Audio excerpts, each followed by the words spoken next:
maanta waxaa sharaf inoo ah inaynu halkan iskugu nimid isaga oo ra'iisul wasaarihii dalkuna inala jooga inaynu dhagax dhigno dhismahan casriga ah ee loogu talagalay in loo dhiso garsoorka dalka.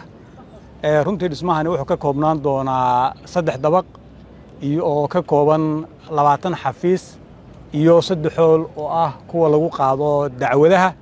waxaanu rajaynaynaa insha Allah tacaala dhismahani markuu dhammaystirmo inuu wax weyn ka taro cadaaladda iyo adeegga cadaaladeed ee uu garsoorku bulshada Soomaaliyeed u hayo. sidoo ka war haysaan waxa dhawaan la qaatay garsoorayaal iyo xeerayaal iyo howlwadeenno kale oo garsoor oo loogu talagalay inay bulshada gaarsiiyaan adeegga cadaaladeed ay ugu idman yihiin ummadda Soomaaliyeed. dadkaas baa ku shaqayn doona insha Allah tacaala halkan marka la isku geeyo dadkaasi la qaatay howlwadeennadaas iyo goobtan oo iyadana loogu talagalay inay ku shaqeeyaan iyo system casri oo electronic oo hadda la hirgelinayo.